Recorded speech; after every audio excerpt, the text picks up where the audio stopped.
যোৰহাটৰ ৰাজপথত প্ৰচণ্ড মাৰপিট ঘুচিয়াঘুচি এক পথ দুৰ্ঘটনাক কেন্দ্ৰ কৰি এই মাৰপিট কিন্তু বাটৰ নাটত সংঘটিত কৰা এক পৰিকল্পিত দুৰ্ঘটনা। যোৰহাট জিলা দিৱসৰ দিনা যোৰহাট পৰিবহণ বিভাগে পথ সুৰক্ষা সম্পৰ্কে সজাগতা সৃষ্টি কৰিবৰ বাবে আয়োজন কৰিছিল এই বাটত নাট।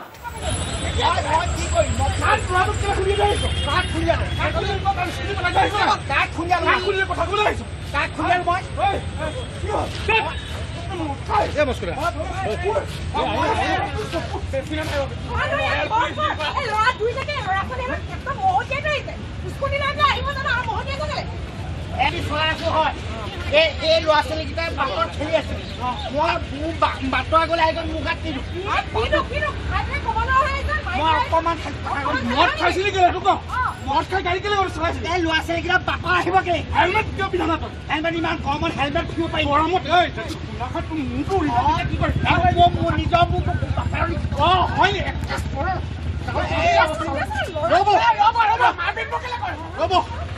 ৰ'ব ইয়াতো দুটা কথা আছে। এটা আপোনাৰ ওপৰত, এটা তোৰ ওপৰত। আপোনাৰ ৰাস্তাত ল'ৰা ছোৱালী খেলিবলৈ দিয়ে নেকি? কেতিয়াবা দিব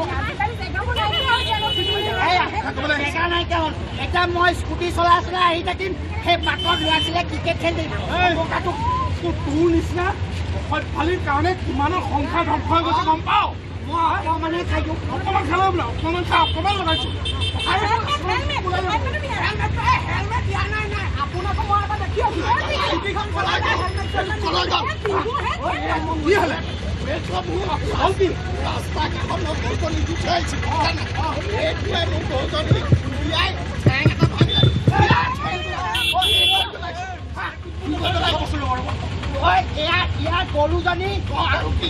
ইয়াৰ গৰুজনী ৰাস্তাতে আলি থৈ যায়, ৰছীডাল এনেকে ওপৰি দিয়ে, মোক দেখাই নাই। আপোনাৰ অপৰাধ হৈছে।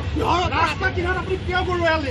মোৰ গৰুজনীয়ে গাখীৰ দি আছে, মই ৰাস্তা কাষতে দিছোঁ মাছত আলকে দিছে কাৰণে আপুনি ৰাস্তা কিনাৰত এৰাল দিব নেকি? ৰাস্তা কাষত আপোনাৰ যদি গৰু ৰাখিছে তেতিয়াহ'লে এটা নিৰ্দিষ্ট মানুহক গৰু ৰাখক। মই মোৰ এজনে গাখীৰ দি আছে, সেইকাৰণে মই ৰাস্তা কাষতে আনিছোঁ আৰু বাকীকেইটা মই এৰিহে দিওঁ।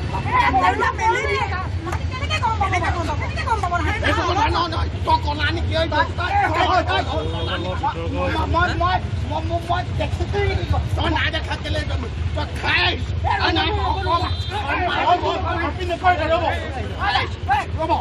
গৰু মাৰিলি ল'ৰাটো মাৰিলি স্কুটিখন এই পলালি কেলে?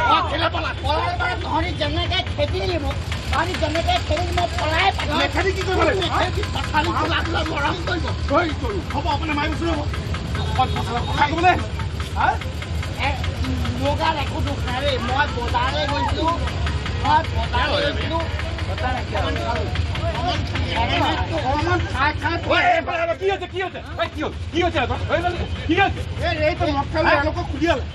ল'ৰাকেইটা খুলি আছিলে। মই বজাৰলৈ গৈছিলোঁ, বজাৰলৈ যাওঁতে মই স্কুটি চলাই গৈছিলোঁ। মই এইবাৰ এই গাড়ীখনৰ ওচৰত ৰৈ থাকোঁতে দেখিলোঁ এনেকুৱা এই পৰিৱেশত এনেকে দুপৰীয়া ঘৰটোৱে মদ খাই নে বাৰু? এই মই মদ খাই কি কৰিলোঁ? সি মোৰ গৰুজনী একমাহমান পথাৰলৈ আল দি থৈছিলোঁ, ঠেং ভাঙি পঠিয়াইছিল। ৰাস্তাৰ মাজত এনেকে গৰু এৰাল দিব? ৰাস্তাৰ মাজত দিয়া নাই, আল কেইটা নাখায় বুলি মই জানো। ৰাস্তাৰ কাষৰ পৰা গৰুজনী যে এনেকে মাজলৈ গুচি আহিলে, এই ৰছীডালে যে কেনেবাকে হয়নে? সেইটো ডাঙৰ ভুল কৰিছে। আৰু ৰ'ব, আপুনি ঘৰ দুপৰীয়া মদ খাই আহিছে, কি কৰিছে? অকণমান খাই বেছিকে খাই কি কৰিলে? মই স্কুটি চলাই আহিছিলোঁ, এই ল'ৰা ছোৱালীকেইটা বাটতে ক্ৰিকেট খেলি আছে। বাটত খেলি আছে? এতিয়া মোৰ স্কুটিয়ে হেণ্ডেলডাল লাগি গ'ল, এনেকে লাগি গ'ল, মোৰ গাত দুখ দিলে। সেইটো এটা অপৰাধ, এইটো ডাঙৰ ডাঙৰ অপৰাধ। সেই কথাটো আপুনি জানে নাই? ঘৰ ক'ত? এই ঘৰ মোৰ ইয়াত। কোনখিনি? মোৰ লোকেল হয় ইয়াত। লোকেল ফাৰ্মৰ কথা নাই।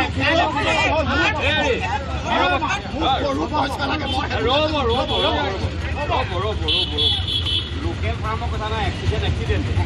প্ৰথম কথা মদ খাই ভুল কৰিছে, হেলমেট পিন্ধা নাই বুলি কৈছে। দ্বিতীয়টা কথা এই ল'ৰা ছোৱালীকেইটা এনেকৈ ৰাস্তাত কেতিয়াবা কথা নাই ৰাস্তাত খেলা-ধূলা কৰাৰ কাৰণে কিমান মানে এনেকুৱা অসুবিধা হৈ যায় এই আজিৰ তোমালোকে দেখিবা দেই খেলিবা নেকি দেখিবা প্ৰথম কথা মদ্যপান কৰি যান বাহন নচলাবা ৰাস্তাত গাড়ী নচলাবা আৰু আপুনি ৰাস্তাত গাড়ীটো গৰু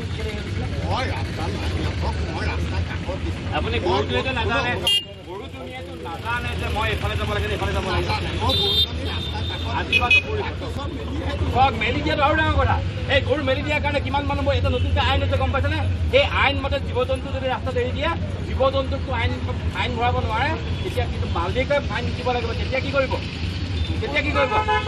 আৰু এনেকৈ কিমান দুৰ্ঘটনা হৈছে আপোনালোকে দেখিছেনে মই বুজি লগা নাই নহয় মই আজি 6 বছৰ আগত মোৰ ডাঙৰ ল'ৰাটো লগৰ ল'ৰা ককায়েকৰ বিয়া খাবলৈ গৈ লাইফ পষ্টত কোনোৱে হেলমেট পিন্ধা নাছিল মৰি থাকিলে আপুনি জানে কিছুমান কথা এনেকুৱা হৈছে আপুনি ভাবিছে সেইটো কাৰণে ল'ৰাটো মৰিলে আপুনিতো ভবা নাই গৰুৰ কাৰণে ল'ৰাটো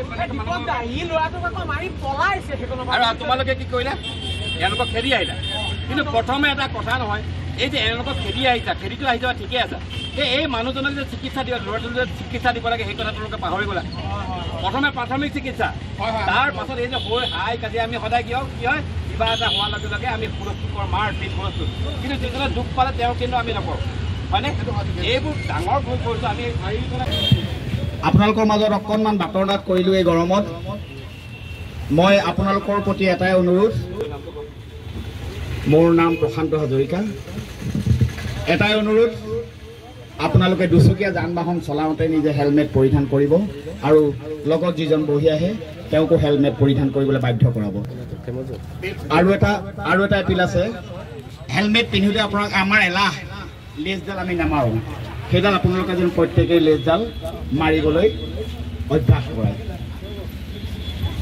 আচলতে এই কথাবোৰ আমি সকলোৱে জানো প্ৰত্যেকটো মুহূৰ্ততে জানো যে দুৰ্ঘটনাত পতিত হৈ মানুহ মৰি আছে আমি ভাবোঁ যে তেওঁহে মৰিছে আমাৰতো একো হোৱা নাই গতিকে আমি সেইটো ভুল কৰোঁ চাব দেই কেতিয়াবা তেখেতৰ কাৰণে যি হ'ব আপোনাৰ হ'ব পাৰে গতিকে দুৰ্ঘটনাৰ কাৰণে বাচি থাকিবলৈ হ'লে আমি ইয়াত থকা যিসকল মোৰ ভাতৃস্থানীয় যিসকল আছে ইয়াৰ টেম্পু চালকসকল আছে তেওঁলোককো মই অনুৰোধ কৰিছোঁ আপোনালোকৰ পৰিয়ালৰ বাবে আপোনালোকে কষ্ট কৰি আছে আপোনালোকৰ পৰিয়ালৰ কাৰণে কিন্তু এই ভৰ দুপৰীয়া ৰ'দে বৰষুণে আপোনালোকে তিতি কাম কৰিছে গতিকে আপোনালোকে কেতিয়াও স্পীডত নচলাব আপোনালোকে অত্যাধিক যাত্ৰী কঢ়িয়াই নিয়ে বুলি আমি মাজে মাজে নিউজত পাওঁ অত্যাধিক যাত্ৰী নিনিব কাৰণ কেনেবাকৈ দুৰ্ঘটনাত পতিত হ'লে আপোনাৰ পৰিয়ালটোক কোনে বচাব কোনে চাব চাওকচোন আপোনালোকক আকৌ অনুৰোধ কৰিছোঁ আপোনালোকে স্পীডত গাড়ী নচলাব আৰু মই দেখোঁ প্ৰায়ে মোবাইল ফোন ইউজ কৰি গৈ থাকে আৰু আমি যদি কিবা এটা কথা কওঁ তেতিয়া কয় তই কোন ক'বলৈ আচলতে আপোনালোকৰ কাৰণেহে কৈছোঁ বেয়া নাপাব গতিকে আমি এইখিনি কথাকে কৈছোঁ আপোনালোকে সুৰক্ষিত থাকক ভালকৈ থাকক আমাৰ শ্ৰদ্ধাৰ ধনঞ্জয় শইকীয়াদেৱ আছে দ্বিতীয় যোৰহাটৰ তেখেতে আপোনালোকক দুআষাৰ ক'ব পথ নিৰাপত্তাৰ বিষয়ে ভাই বন্ধুসকল সকলো আগবাঢ়ি আহিব কথাখিনি শুনিব এনেকৈ কওক বেনাৰখন থাকিব কলাভূমিৰ যি নিবেদন এই গৰমতো আপোনালোকৰ মাজলৈ আহিছে আমাৰ কলাভূমিৰ পৰিয়ালটো আপোনালোকৰ আগত এই যান বাহন দুৰ্ঘটনা পথ নিৰাপত্তা সম্পৰ্কত আপোনালোকক অৱগত কৰিছে মই আশা ৰাখিছোঁ যাতে আপোনালোকে এইখিনি কথা মানি চলিব আৰু আপোনালোকে জানে যে অসমত সাংস্কৃতিক নগৰী বুলি যোৰহাটক কয় আৰু মই আগতেও কৈছোঁ যে আগৰ যিসকল চালক আৰু এতিয়াৰ চালকৰ মাজত এটা বহুত পাৰ্থক্য আছে আগত চালকসকলৰ বেছি পঢ়া শুনা নাছিলে আৰু এতিয়া চালকসকল শিক্ষিত গতিকে এই চালকসকললৈ যিটো ৰাইজৰ ধাৰণা এইটো যাতে আপোনালোকে সলনি কৰিব পাৰে মই আৰু বেছি কথা নকওঁ সকলোকে ধন্যবাদ জনাইছোঁ আজি যোৰহাট দিৱস এই পালন কাৰ্যসূচীৰ লগত সংগতি ৰাখি আমাৰ জিলা পৰিবহণ বিভাগৰ ফালৰ পৰা আমি দুদিনীয়া কাৰ্যসূচীৰে গোটেই যোৰহাট জিলাতে এখন পথ সুৰক্ষাৰ বাবে এখন নাটক কলাভূমিৰ সৌজন্যত আজি আমি কৰিলোঁ যোৱাকালি তিতাবৰ মৰিয়নি আৰু টিয়কত আমি কৰিলোঁ আজি যোৰহাটৰ দুটা জেগাত আমি কৰিলোঁ ইয়াৰ পিছত আমি পুলিবৰত যাম আমাৰ এটাই উদ্দেশ্য আপোনালোকৰ আগত কৈছোঁ যে আমি আমাৰ বিভাগসমূহে দেখিছে যে আমি আপোনালোকে যথেষ্ট আমি ফাইন কৰিছোঁ চৰকাৰৰ ৰাজহ বৃদ্ধি হৈছে কিন্তু পথ দুৰ্ঘটনাটো আমি হ্ৰাস কৰিবৰ কাৰণে সক্ষম হোৱা নাই। সেইকাৰণে আমি সজাগতাৰ জৰিয়তে ৰাইজৰ মাজলৈ আহিবলৈ আমি চেষ্টা কৰিছোঁ, ৰাইজক বুজাবলৈ চেষ্টা কৰিছোঁ যে তেওঁলোকে যিখিনি ভুল কৰি আছে সেইখিনি যাতে অনাগত দিনত নকৰে। প্ৰথম কথা হ'ল যে টু হুইলাৰ যেতিয়া চলায় চালকজন আৰু পিছত বহি যোৱা যিকেইজন আৰোহী দুয়োজনেই হেলমেট পৰিধান কৰাটো বাধ্যতামূলক। সেইটো তেওঁলোকৰ নিজৰ কাৰণে ছেফটি। আৰু অকল হেলমেট বুলিয়ে নহয়, আপোনালোকে দেখিব যিডাল বেল্ট থাকে সেই বেল্টডাল যদি ভালকৈ মাৰি নলয় তেতিয়াহ'লে কি হ'ব যে এক্সিডেণ্ট হোৱাৰ লগে লগে হেলমেটটো আগতে পৰি যাব, তাৰপিছতহে মাথাটো পৰিব, গতিকে ছেফ নহ'ব। ঠিক তেনেকৈ চাৰিচকীয়া বাহন চলাওঁতে যাতে ছিট বেল্ট পৰিধান কৰে সকলোৱে, অকল চালকজনেই নহয়, তেওঁ যিখিনি যাত্ৰী বহে সকলোৱে ছিট বেল্ট পৰিধান কৰিব লাগে। আৰু বিশেষ ধৰণে এটা ডাঙৰ কাৰণ হৈছে সুৰাপায়ী চালক। সুৰাপান কৰি গাড়ী চলোৱাৰ কাৰণে বহুত এক্সিডেণ্ট হৈছে, গতিকে সুৰাপান আমি কেতিয়াও কৰিব নালাগে গাড়ী চলাওঁতে। আমি সুৰাপান কৰাটো আমি বন্ধ কৰিব নোৱাৰোঁ। আমি কৈছোঁ সকলোকে যে যিজনে গাড়ী চলায় তেখেতে যাতে সুৰাপান নকৰে, বাকী কোনোবা বহি গৈছে তেওঁত আমাৰ ক'ব লগা একো নাই। আৰু দ্বিতীয় কথা হ'ল যে গতিবেগ, যিটো গতিবেগত গাড়ী চলায় যিমান স্পীডত, আৰু আমি অলপ আগতে মোৰ এজন বন্ধুৰ লগত আমি ডিছকাছ কৰিছোঁ যে কোনেও আইন কানুন নমনা হৈছে, তেখেতলোকে খালি নিজে যাবলৈ লাগে। এটা প্ৰতিযোগিতামূলক মনোবৃত্তিৰে ৰাস্তালৈ আহে আৰু অকল নিজৰ কথা চিন্তা কৰে, যেতিয়া নিজে যাব লাগে। আনৰ কথাওতো চিন্তা কৰিব লাগিব, গাড়ীখন পাৰ্ক কৰিলে কেনেধৰণে কৰিব লাগিব, মানুহৰ অসুবিধা হ'ব নি, এইখিনি কথা চিন্তা কৰিব লাগে। আৰু গাড়ী গতিবেগ বিশেষকৈ কৰিব লাগিব। আৰু এটা ডাঙৰ প্ৰব্লেম হৈছে যে গাড়ী চলাওঁতে বা বাইক চলাওঁতে মোবাইল ফোন ইউজ কৰে, এইটো এটা ডাঙৰ কাৰণ। গতিকে কেতিয়াও মোবাইল ফোন ইউজ কৰিব নালাগে। এই যিটো পঞ্চসূত্ৰ আমি পৰিবহণ ফালৰ পৰা আমি ইমান দিন কৈ আহিছোঁ, এইখিনি যদি মানি চলে তেতিয়াহ'লে অনাগত দিনত আমাৰ অসমত তথা আমাৰ যোৰহাটতো দুৰ্ঘটনা শূন্য হ'ব বুলি আমি ভাবিছোঁ। আৰু আমি আশাবাদী, আমাৰ পৰিবহণ বিভাগৰ ফালৰ পৰা আমি যোৰহাটবাসী ৰাইজক আমি অনুৰোধ জনাইছোঁ তেখেতলোকে যাতে নিয়ম কানুনখিনি মানি গাড়ী চলায় আৰু দুৰ্ঘটনাটো যাতে যোৰহাটত শেষ। উৎপল দত্তৰ ৰিপৰ্ট, মায়া নিউজ।